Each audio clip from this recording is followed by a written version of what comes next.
மணப்பெண்ணின் பிரத்யேகமான திருமணம் விவாஹா தி சென்னை சில்க்ஸ்.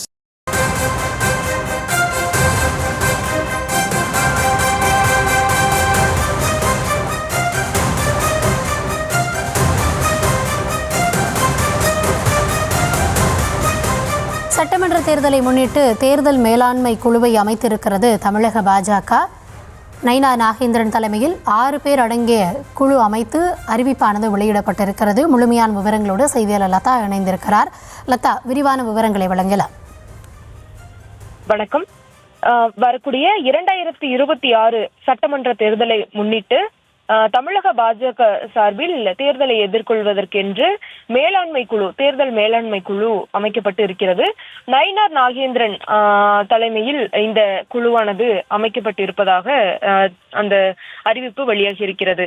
நயினார் நாகேந்திரன் தலைமையில் அமைக்கப்பட்டு இருக்கக்கூடிய இந்த குழுவில் மொத்தம் நயினார் உட்பட 7 பேர் இருக்கிறார்கள். அதில் அமைப்பாளராக பொன் ராதாகிருஷ்ணன், இணை அமைப்பாளர் SR சேகர், மேலும் இணை அமைப்பாளர்கள் ஜெயபிரகாஷ், வெங்கடேசன், மாலா செல்வகுமார், ராமபிரியன் ஆகியோர் இந்த பொறுப்புகளில் அவர்கள் அந்த குழுவில் இடம்பெற்றிருக்கிறார்கள்.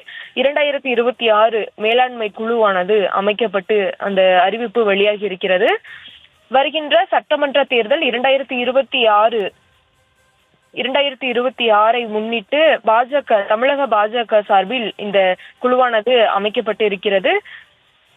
நயினார் நாகேந்திரன் தலைமையில் இந்த குழுவானது அமைக்கப்பட்டு இருப்பதாக வெளியாகி இருக்கிறது.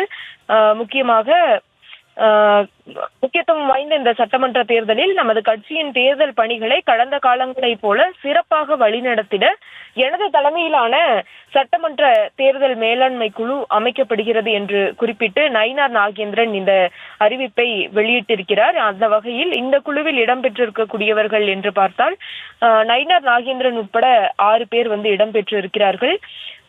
பொன் ராதாகிருஷ்ணன், SR சேகரன், RN ஜெயபிரகாஷ், வெங்கடேஷ், மாலா செல்வகுமார், ராமபிரியன் உள்ளிட்டோர் இந்த குழுவில் இடம்பெற்றிருக்கிறார்கள். ஏற்கனவே தொகுதி வாரியாக பொறுப்பாளர்கள் நியமிக்கப்பட்டிருக்கிறார்கள். அதில் 72 பேர் நியமிக்கப்பட்டிருந்தார்கள். அதில் அண்ணாமலை விலகிவிட்டார். இதற்கிடையே மாநில அளவிலான ஒரு மேலாண்மை குழுவை தற்பொழுது நயினார் நாகேந்திரன் அறிவித்திருக்கிறார்.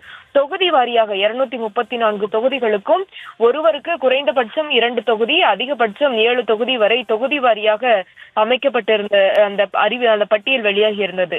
தற்போது ஒரு மாநில அளவிலான தேர்தலை முன்னெடுக்கக்கூடிய வகையில, தேர்தல் பணிகளை முன்னெடுக்கக்கூடிய வகையில இந்த மணப்பெண்ணின் பிரத்யேகமான திருமணம் விவாஹா தி சென்னை சில்க்ஸ்.